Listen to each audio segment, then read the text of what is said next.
I want you to hit me as hard as you can.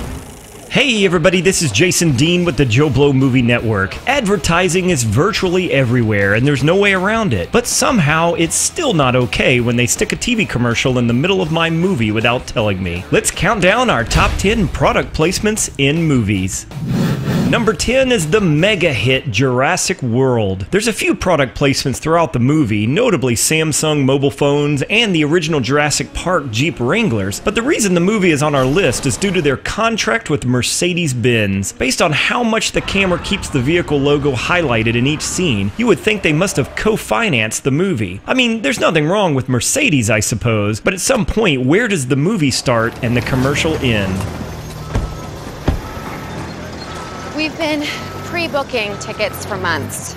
The park needs a new attraction every few years in order to reinvigorate the public's interest, kind of like the space program. Number 9 is actually a bit too obvious, honestly. For example, without thinking about it, tell me what the favorite food is of the Teenage Mutant Ninja Turtles. And no, bugs is not the answer. If you said pizza, you're a nerd. I mean, you're a winner. And what better way to get some help financing your movie than to go out and find the best deal with a pizza company to be the most loved brand of pizza by the Ninja Turtles. In this case, it ended up being Pizza Hut. But, fun fact, the original Ninja Turtles live-action movie from 1990 was instead branded with Domino's. Where the heck is 122 and an 8? You're standing on it, dude. Speaking of Pizza Hut, here's something I never knew before, and I bet a lot of you might be surprised by this as well. Remember when Demolition Man came out in 1993 and all the world laughed about Taco Bell being the winner of the fast food wars? You do not realize that Taco Bell was the only restaurant to survive the franchise wars. So? So? Now all restaurants are Taco Bell. No way. This is brilliant comedy writing, whether you like the movie or not. So obviously, Taco Bell paid a lot of money for this kind of publicity in one of the biggest movies of that year. But you know who owns Taco Bell? Yum Brands. They also own a lot of other stuff, such as Pizza Hut. Here's where things get weird. The American version of Demolition Man is of course focused on Taco Bell as the brand in the movie. I would like you to accompany me to Taco Bell. Look forward to it. Thank you. But in international markets, the movie was heavily modified with new graphics and voice dubbing to say Pizza Hut. I would like you to accompany me to Pizza Hut. Pizza Hut? Take me to dinner at Pizza Hut. He says I saved his life, which I'm not even sure I did, and my reward is dinner and dancing at Pizza Hut? I mean, hey, I like a big fat piece of pizza, but come on. Your tone is quasi-facetious, but you do not realize that Pizza Hut was the only restaurant to survive the franchise wars. So?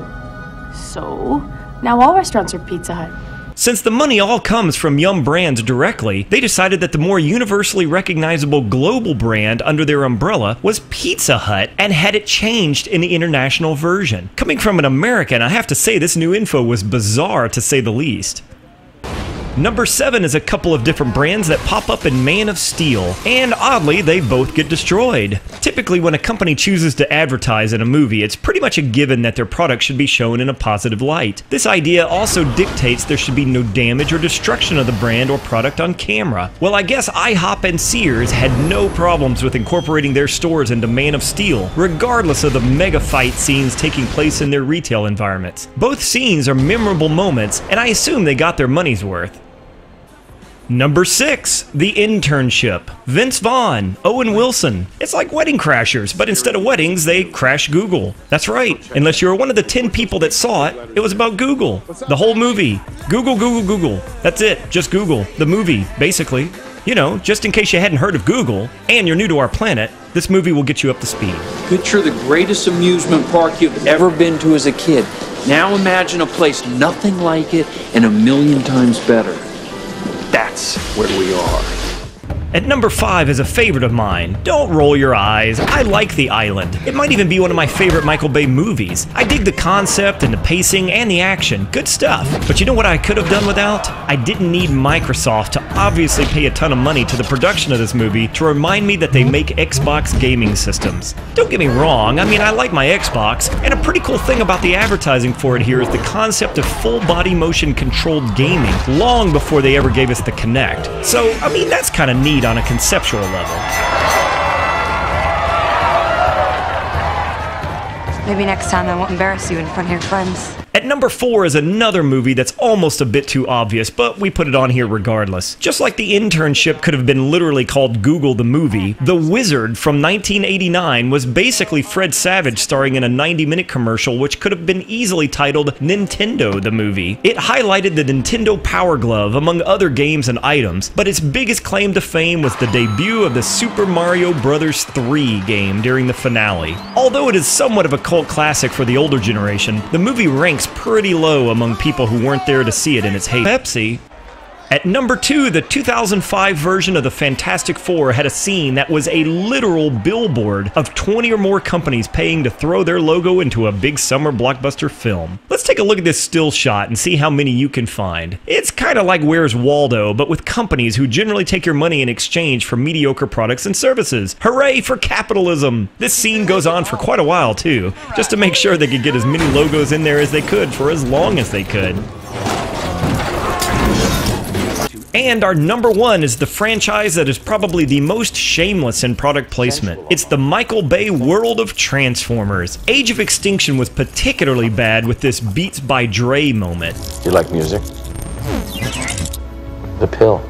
This Oreo cookie vending machine Transformer, this Victoria's Secret bus being blown up, among countless others. Even worse, though, was the scene with the Bud Light truck getting destroyed while Mark Wahlberg gets out and takes a drink. It's your car? Huh?